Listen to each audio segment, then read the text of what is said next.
It is our pleasure to welcome you to the 2021 Board of Trustees Candidates Forum. We're recording this forum for the RVC community members that cannot be in attendance with us today.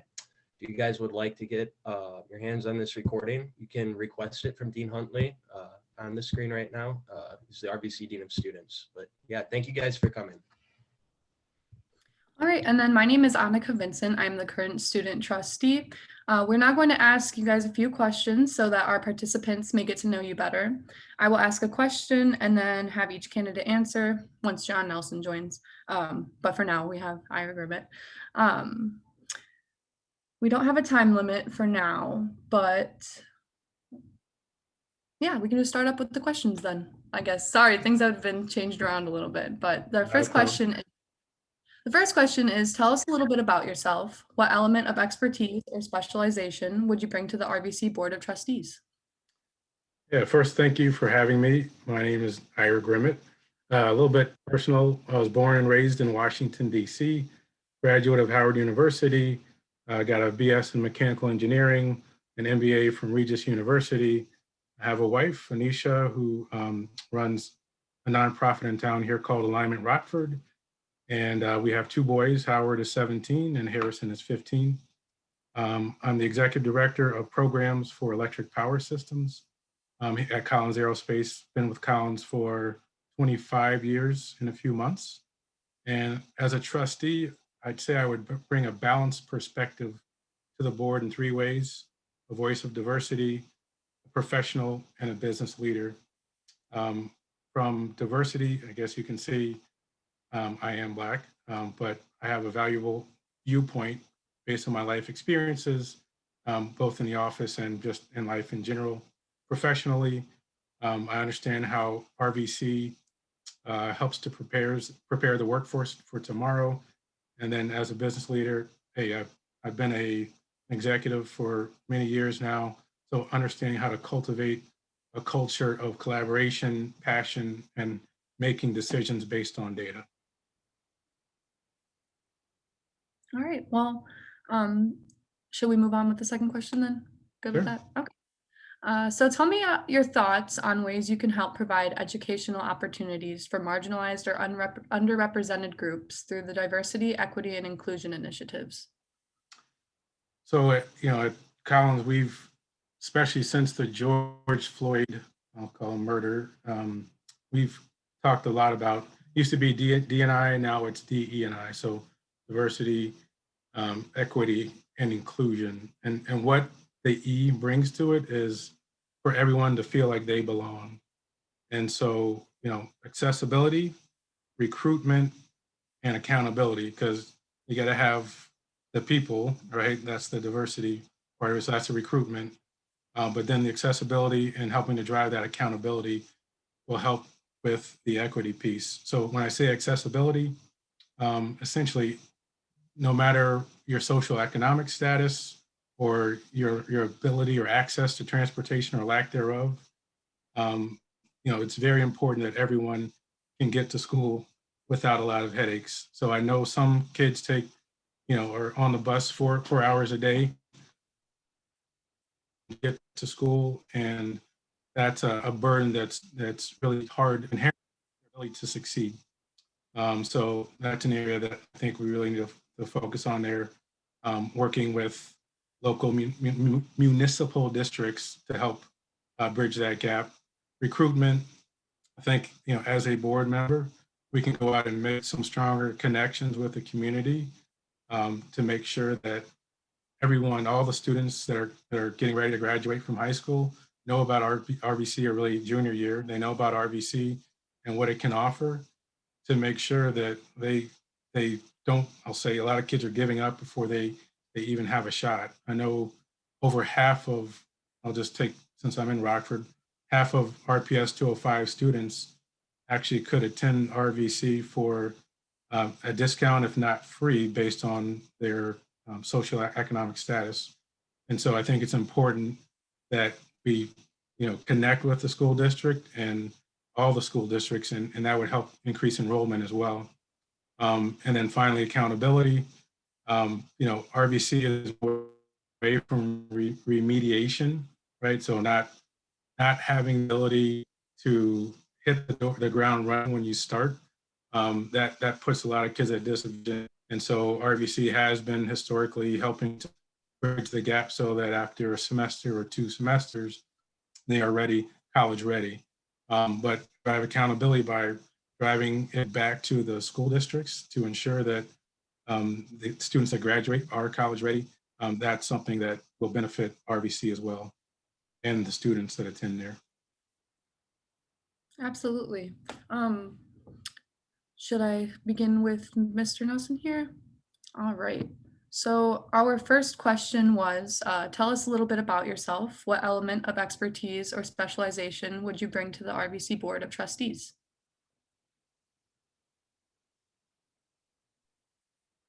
I'm sorry, Mr. Nelson is not available right now. He is tied up in court. Can you hear me? Yeah, we can hear you. Okay, I'm sorry. I'm his assistant, and I sent an email out, but I'm not sure anybody got it. So he did just call me, and he is tied up in a court hearing. As soon as he gets back, I will have him join this meeting. Thank you so much. If you just want to send me a message and let me know when he's on, I saw the name, so that's why I added him. So Okay, yeah, well, I'm his trustee assistant here. I wanted it like right up on the screen when he walks in the door. I didn't realize I was going to be joining the meeting. great, that's okay. Thank you. If you just let me know, then I'll add him in. Thank you. All right, thank you. All right. By Then. the way, I don't know if you guys have seen this before, there was a news article or story. I just had a vision of a lawyer who was in court and had like the cat, I mean, did you guys ever see that? You gotta look. Anyway, sorry, you gotta look it up because it's hilarious. I will Google that for sure. But our next question for you is, what are your thoughts on RVC providing daycare assistance for students? This has been a long discussed topic at RVC, and how tangible do you think the goal is? So like transportation, daycare is an accessibility issue, right? Because starting really from a personal story, I guess, my wife's parents had her at the age of 15. They were students at Auburn High School. They had her at age 15, and my mother-in-law went off to college. She went to Illinois State, and she brought my wife Anisha with her because they had student, or I should say, daycare for young children, for students with kids, and so it's a success story for me to say, like, this is definitely possible, because this was like 40 years ago they did it. And I know at Roosevelt, where my mother-in-law used to be a principal, they have daycare services there as well, Roosevelt High School. So I think it's tangible. I think it's achievable, attainable. And I think if we can get the right minds together to understand, because they're sound naive, because I know there's liability, financial risks that need to be overcome. But I think that if we can at least get our heads together, be creative, and understand how to manage those risks, that it can be a win-win.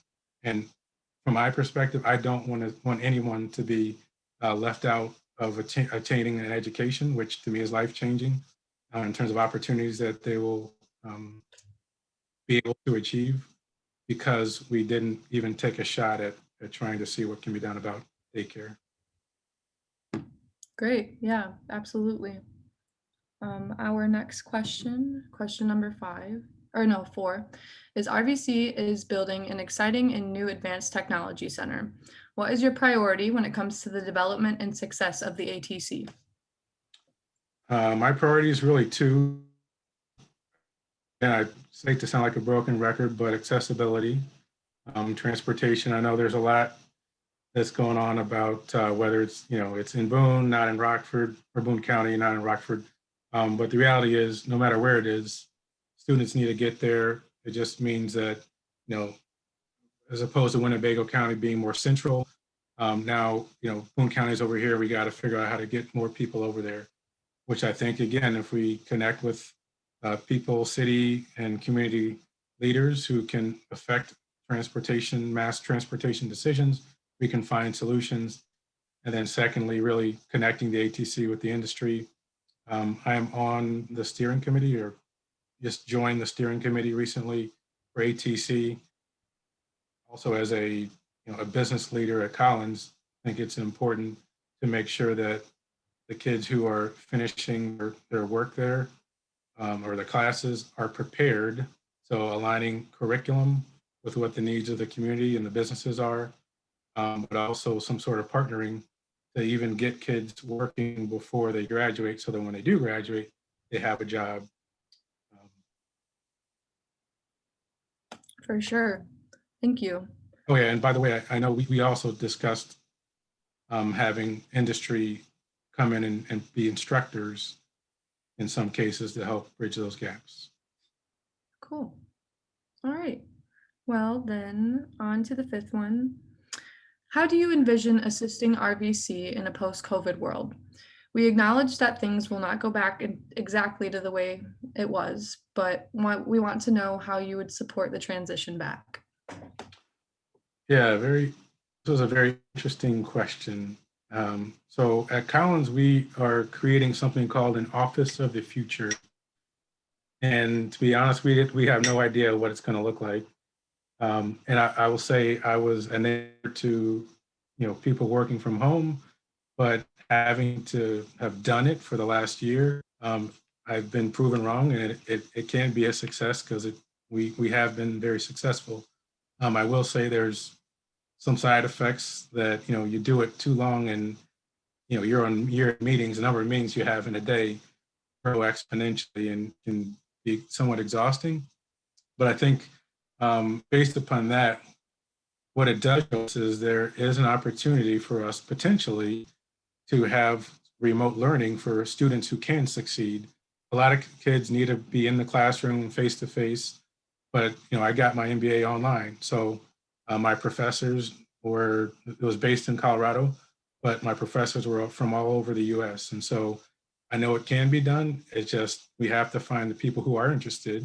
And that would be, again, another way of growing enrollment in such a way that maybe you have adjunct professors who are spread across, if cost is an issue, you have adjunct professors that you can leverage to provide opportunities to make it feasible from a financial perspective. But I would say, first and foremost, we should, create, we call them Tiger Team, the education, you call it a task force, to kind of go out and survey what other colleges are doing. And then we can do some benchmarking and then bring that back and see if we can make it work for RVC. Yeah, great. Oh, hello. Hello. How are you doing? Good. Good. Should we finish up? We have one more question left. Should we finish up that and then restart? Okay. All right, then. So my last question for you is, what do you see as the biggest needs for the students right now? What are some of the possible solutions to those needs? Yeah, biggest needs: support services, credit transferability, and again, accessibility. Again, kids are going to continue their education to a four-year institution. I think the majority of RVC students plan to go on to a four-year institution. We need to make sure that kids don't get penalized by having to take and also pay twice for taking a class. So bridging those gaps. So working with making sure that the faculty has the resources to close those gaps with respect to aligning curriculum with other schools. Also for support services for those who want to go to nursing or engineering or whatever area of education they're interested in, and make sure they're getting that guidance, appropriate guidance early and continuously through their 2 years at RVC. And so that might be additional staffing and training with the support team. And then finally, on the accessibility, I think I already talked to this, but, transportation and, daycare wasn't something I had contemplated until the question, but I think that is something that that we should definitely take a look at and not throw under the rug before we've at least vetted whether it's a possibility. Great. Thank you so much. You're welcome. All right, and then for Attorney Nelson, the first question was, tell us a little bit about yourself. What element of expertise or specialization would you bring to the RVC Board of Trustees? Well, thank you very much. First of all, I am a sitting board member, and I think that always has some innate advantages. When you're running for reelection, you are much more familiar, I think, with procedures and things that have gone on in the college. You get a bit of an institutional history, and I've certainly gotten that. And when I came on the board,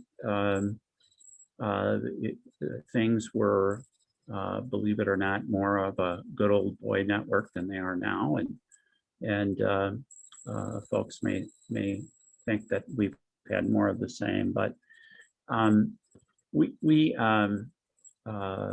both Mr. Gorski and I were elected at the same time. He ran for a 2-year term, and then he was elected to a 6-year term in 2019. And so we've served together from the time of 2017 forward. We were initially treated, I thought, as if we were novices and that we had little to offer. And of course, that wasn't true. I had, this is my 45th year of practicing law. Often when legal questions come up, I'm able to lend some extra expertise in that area. I would say that the board, as I've served on it, has a very diverse set of skills. Mr. Gorski, for example, is currently the head of IT in Lee County. Prior to that, for many, many years, he worked for the American Dental Association downtown Chicago, and is the closest thing, as I know, to an expert in computer services that under any circumstances, but that's especially, that is especially helpful because we spend a lot of money, and I mean a lot of money, on computer programs and equipment, and Mr. Gorski, I think, has a very good working knowledge of how the bids should read and how certain bids favor certain companies and that kind of thing. For myself, again, I lend expertise in the legal area.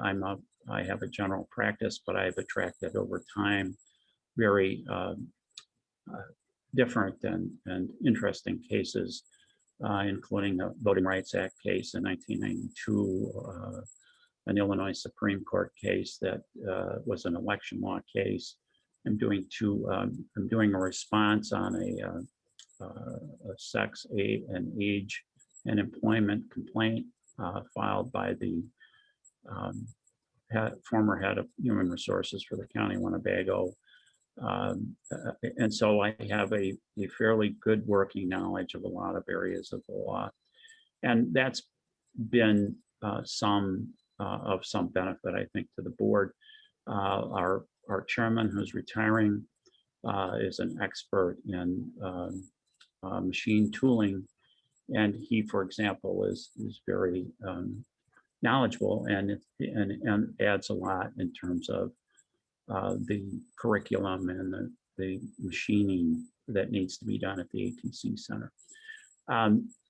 In terms of my history, this is not the first collegiate board I have served on. My son went to Illinois State University. My wife got us on the alumni board, and much to my chagrin at the beginning, but we served 4 years, and I served my last year as president of that board. Our goal and our charge was to make the Alumni Association, or not the Alumni, and I'm sorry, the Student or the Parent Board, Parent Association Board, make the Parent Association Board a force to be reckoned with, on par with some of the Big Ten universities. And I believe we accomplished that. And those kinds of things have their own reward. My wife and I are lifelong bell ringers. Illinois State University is the oldest university in the state. And I spent my entire time on the board having the pleasure of having the president of ISU report the status of the college to us on our quarterly meetings. And coincidentally, he was an African-American and extremely well qualified, came from within. He was in the speech department there before he was promoted. We feel the same, and we're very proud of the fact that we got Dr. Spearman to come and take the appointment as president here. And so I've also served as president of the Illinois Township Attorneys Association and been on other boards and been able to learn. I've been active in one of the boards I was on is a political board, one of our, and I'll just say it was one of our state party boards without identifying which one. But it's the board with weight. It was fun to learn and make the acquaintance of people like Congressman Danny Davis and our senators, our congressmen, and really the influential politicians from the Chicago area who dwarf, the Chicago area dwarfs us and whatever. What I want to do is continue to lend that expertise to the board and also meet the challenges that we have. And I see those as revenue-based. I think it's going to be very important for the board to concentrate on raising revenue and increasing our endowment. And I think that would be very beneficial to our the college. I have pledged to support Dr. Spearman as much as I can, and I will do that. I'm sorry to cut you off, but we're gonna have to move on to the next question. I apologize. ma'am. It's just for time convenience. The second question is, tell me about your thoughts on ways that you can help to provide educational opportunities for marginalized or underrepresented groups through the diversity, equity, and inclusion initiatives. Well, as one of the charges for college board members, or junior college board members, is that we set policy. We don't, we're really not only designed, but the accrediting agency does not want board members micromanaging the college. That's what one of the things that I learned early in this job is that we have one employee and it's the president. But having said that, I've repeatedly said that we need to provide transportation to the ATC Center. And that is as far as I know, in process. I'll support any and all programs and policies that lead to inclusion. I am a lifelong resident of Rockford. My great-grandfather founded Trinity Lutheran Church in the banks of the Rock River. I'm a Rockford West High School graduate and Rockford West, I'm very proud I attended there. It was a diverse population, and I learned firsthand how other things were, which stood me in good stead when I went to law school down in New Orleans. One of my first events was being taken to a small eatery with new friends of mine. They demanded that I say nothing. And I said, say nothing about what? And finally, they told me there was a separate entrance for Blacks. And as on the way over there, I just said it couldn't be true because this was in 1973. Brown versus Board of Education was 20 years prior to that. And of course, we get to the place and that was true. It's not true today, of course, and things did change, but that was even attending a school like West, where we had in 1969 student protests that involved equal treatment of African Americans. And Rich Granite, a classmate and friend of mine, took his case to the United States Supreme Court, and we studied it when I was down at Tulane in law school. So in any event, I've been committed to those kinds of things from that day to this. Served on the Academic Affairs Committee at St. Olaf College when I was there, and have been involved in litigation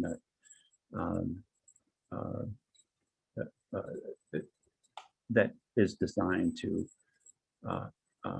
aid in those causes. And I don't plan on doing anything different here at the college. Okay, great. We're gonna move on to the third question now. What are your thoughts on RVC providing daycare assistance for students? This has been a long discussed topic at RVC, and how tangible do you think it is? Well, it has been a long discussed topic because we've discussed it on the board, and the question has always come down to, what is the cost of providing daycare on campus? What would it be? What would the use be, and those kinds of things? And I think the board was in the process of seriously examining this when the pandemic hit, and that issue has pretty much been stalled accordingly. And then on top of the pandemic, we had the tornado hit, and we haven't had. We're working first to get students back on campus. The daycare expense is something that is something that has to work into the budget. Our budget is not unlimited, and we have some potential budgetary problems, including the potential closing of the Byron nuclear plant that'll cost our budget $2.4 million. And in addition, there is some concern about the continued state funding, although this latest bill passed by Congress and signed by President Biden should alleviate the state's financial troubles to some extent. So we can probably count on that. In general, I would favor that policy. I'm only one vote on the board, and you have to reach consensus and at least get 4 votes for any potential development that of that nature. But it certainly bears examination. It may be something that could be tried on a trial basis, because anything we do here, we want to be successful. And it's great to have a daycare, but if nobody's using it, then it really becomes superfluous. You have insurance costs, and there's regulations, and this college is big and has very diverse activities and responsibilities, and those things have to be juggled. But as a board member, I say I'm generally in favor. Okay, great. Moving on, RVC is building an exciting new advanced technology center. What is your priority when it comes to the development and success of the ATC? Well, there was a lot of controversy over the ATC Center. The controversy started with the idea that several members of the board, including myself, were accosted by members of the community for dragging our feet on establishing the ATC Center. That caused the board to look into the matter. When we looked into it, ultimately we found that that the proposed ATC Center on South Main Street, which, as I've said many times on the board, was potentially a great development, did not have sufficient funding to go forward. That project had been on the table for, I believe, 7 years before we first looked into it. And we were told initially that in a report we asked for from the city and our other partner, the Downtown Redevelopment Corporation, that they were going to get some tax credits, but they had to look for essentially leftovers, and then they didn't want to or didn't get it, and then they were going to get some more, and then ultimately our president at the time, Dr. Johnson, went over to the city. They got on a conference call with our experts that we paid half of the bill for, and they indicated to us that the city was in need of 35 million, that 10 million would be a single in baseball parlance, 15 million a double, 20 million a home run, and 25 a grand slam home run, which still left 10 million short. Then we looked at a series of buildings, including the public safety building downtown, which is a real bad choice, or would have been a horrible choice. And then we looked at the Rockford newspaper. We did due diligence on that, and Larson and Darby, our architects, went through it and told us that it would cost $6.25 million to bring the building up to code. And after that, we had worked with the Rockford Airport to place or put the ATC Center there. It turned out that I'm sorry to interrupt. We still have to get into chat questions and everything. Sorry, I'm I feel like sorry. I reminded you when you got in here that we're trying to keep it like 2-3 minutes. Well, I apologize. Well, let me say this. I think the board in total, and certainly myself, and as well as Mr. Gorski, want in every way to see this project succeed. And we want it to be totally accessible to all of our students. And we have a lot of people interested in it succeeding, including our local manufacturers who are telling us that they need trained workers who are going to get good paying jobs. And we want to hold their feet to the fire on that. But we certainly want the thing to succeed. As you know, the original board vote was 4-3. And then I changed my vote to support the 4. And so it was 5-2, but we just didn't have the votes to keep it in the Rockford area. Okay. Just to let you know, in about 5 minutes here, we're going to open up the chat questions at 3:45. So I have 2 questions left for you. If you would please make it quick. How do you envision assisting RVC in the post-COVID world? We acknowledge that things will not go exactly back to the way they were, but we would like to know how you would support the transition back. Well, again, we set policy, and I don't plan on being involved in Dr. Spearman's business. I have complete confidence in him.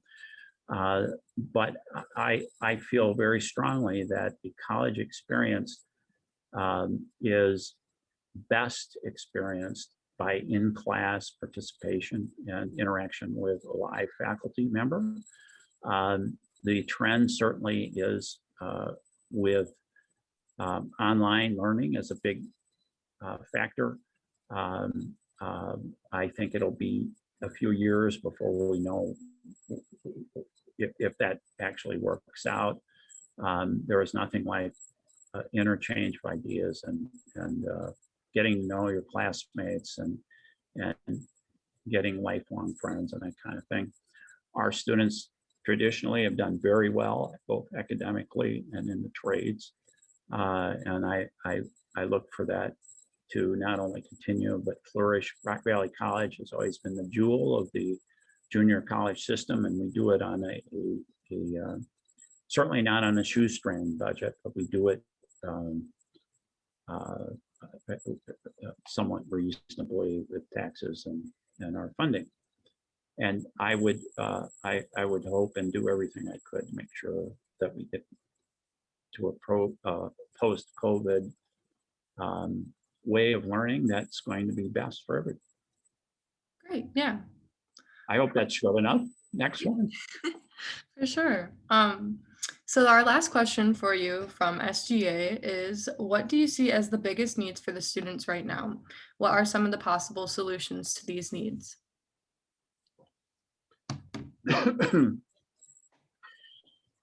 Again, I can only relate somewhat to my own experience as a student. I was fortunate enough to serve in the University Senate down at Tulane.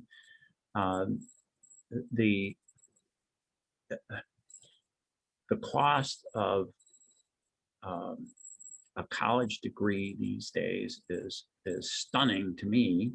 My tuition in law school was $3,000 a year. My entire college bill when I graduated from St. Olaf was $2,900 a year guaranteed. And I think even St. Olaf is up into the 40s now. So I want to first keep an eye on our costs. I think we need to provide as much financial help for our students as we can, all of our students. And I think that we need, as I've said before, to augment our endowment, and I know Dr. Sperrin's working on a program to do just that. And so in terms of the student needs, one of the things I'm reasonably proud of is there was a request from one of your predecessors to give greater financial support to the clubs and organizations around campus, and we did adopt a small raise in the student fees, for that very purpose. And I'm assuming it's well spent and well developed. Now all we need is the ability for people to get together in the clubs and get back to more of a normal way of doing things. I certainly agree with Ira that, and we campaigned on this, when of course Paul Gorski and I originally ran. Paul had two children come to Rock Valley that could never get the courses they wanted. We complained about that quite a bit. In fact, our complaining, they tell me, is part of the reason that A, things started to go better, and B, that Dr. Jensen saw fit to leave, and which I was grateful for, and then we got Dr. Sperrin.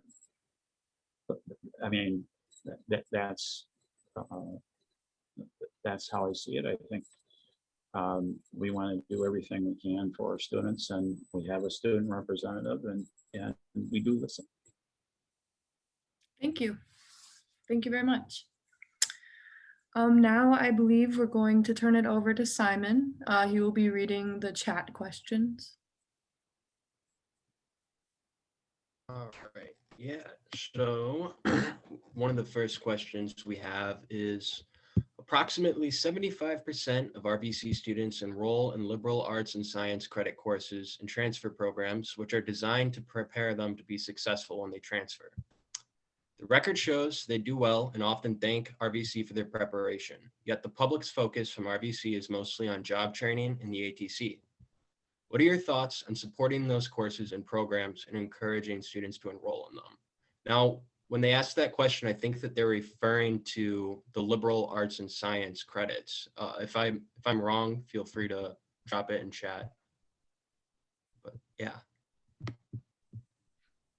And who is that question going towards? We'll send it to Mr. Grimmett first. All right, let me make sure I apologize. I dropped off. I think my computer fell asleep, but can you repeat the first part of the question just to make sure I understood? Is it a priority to make more classes liberal arts? I just want to make sure I understood the question.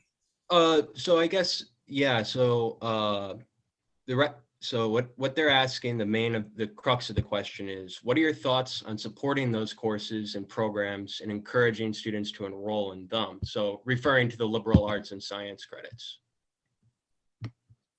Yeah, I mean, obviously, the primary, I mean, community colleges have several functions. Again, the vast majority, and I have heard the 75% number as well, want to continue their education onto four-year institutions. I mean, ultimately, whatever kids want to pursue in life, like the college needs to be ready to serve them. And John made the point earlier that, hey, the board can't hire or fire anybody other than the president, but we can influence.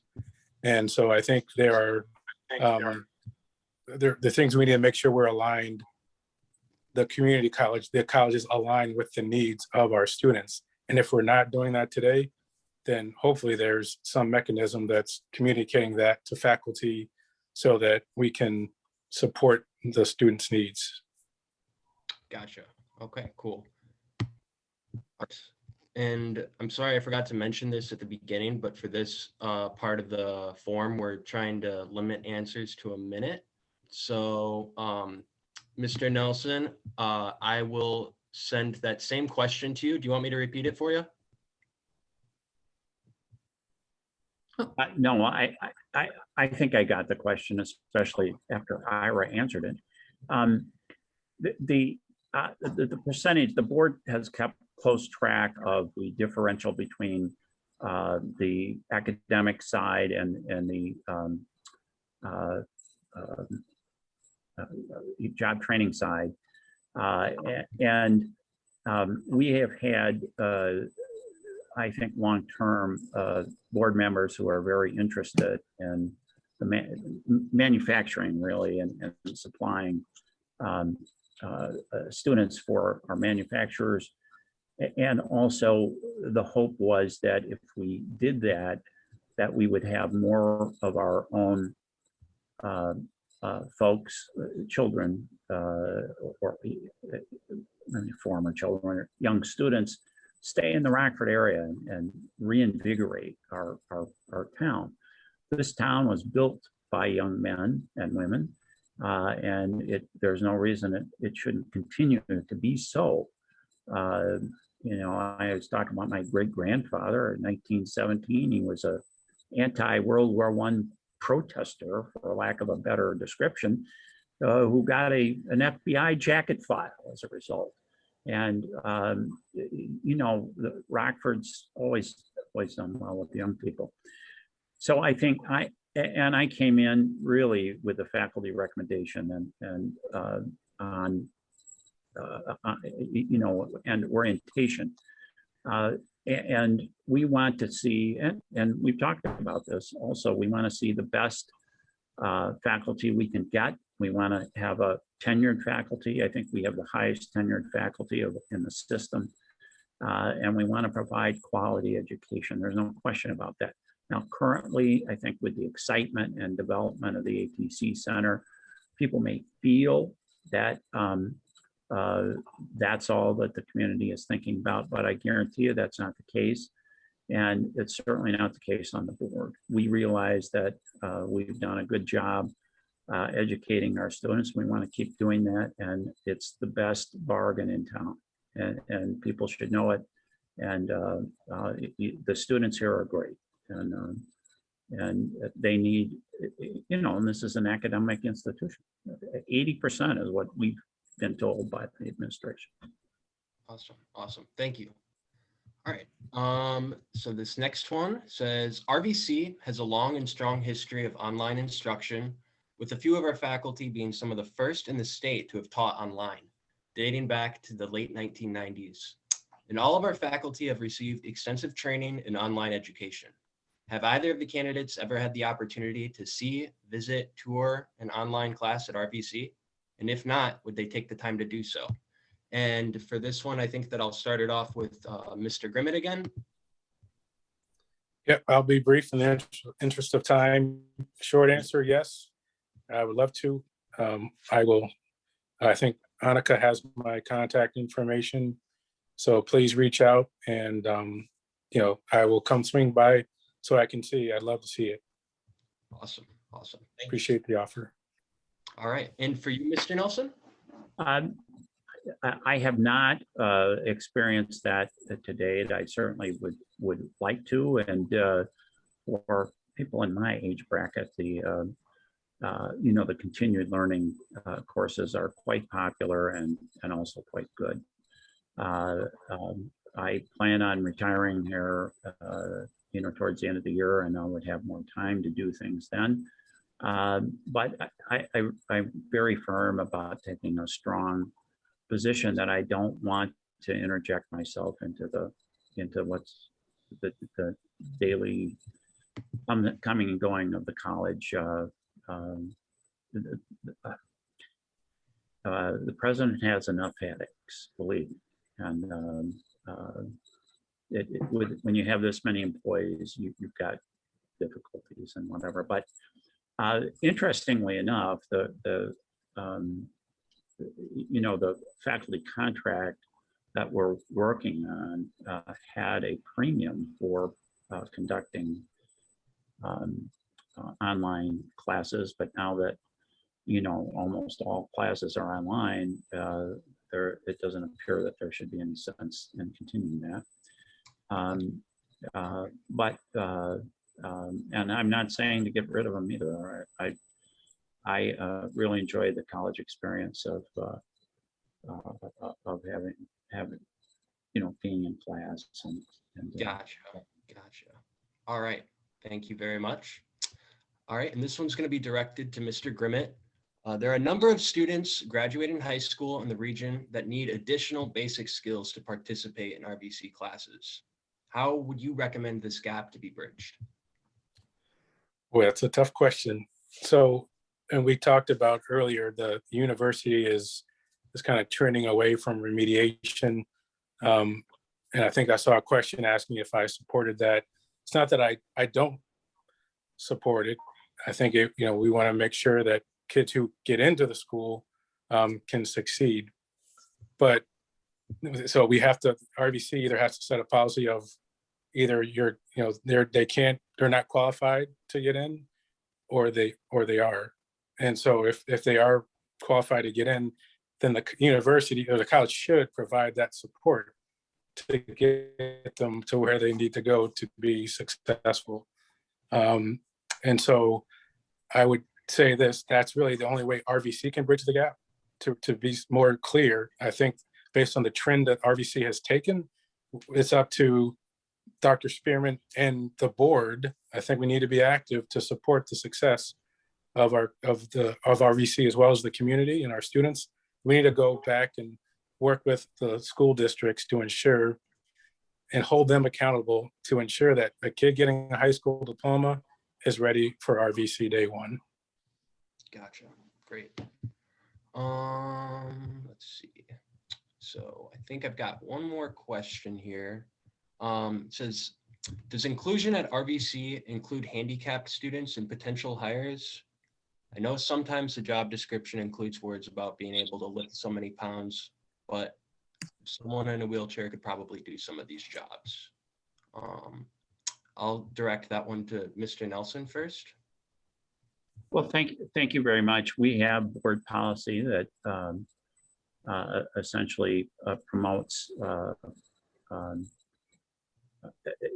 the Americans with Disability Act requirements, and the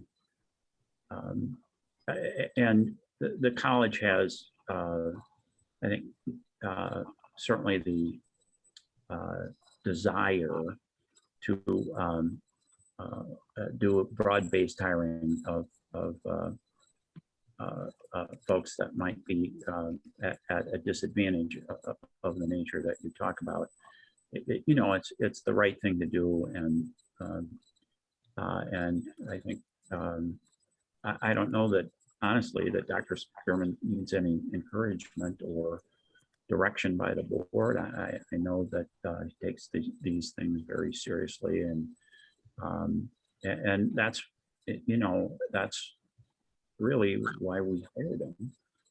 He does have a lot of skills and expertise, and I think that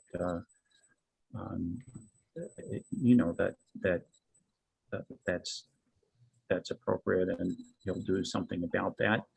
Ira, if you're fortunate enough to be elected to the board, one of the things that we've done throughout my tenure on the board is sometimes we ask for reports, and we usually get them.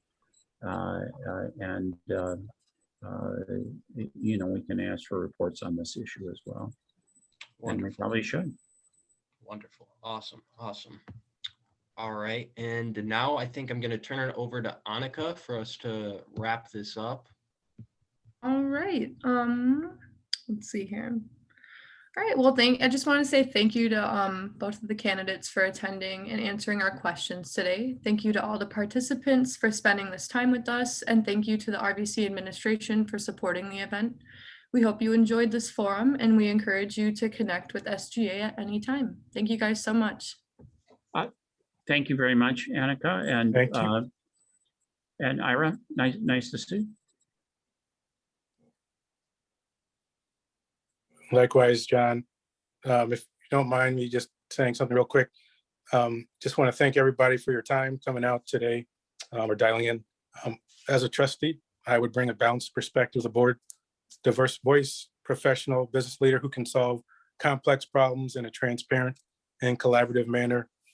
I just want to thank you again, and would appreciate your vote on April 6th to bring a balanced and fresh perspective to the board.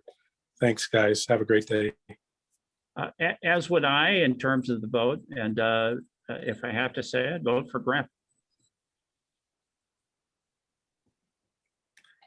Thanks, guys. Take care. You guys have a great day. Thank you. Bye-bye. Thank you. You too. Thanks. Bye-bye.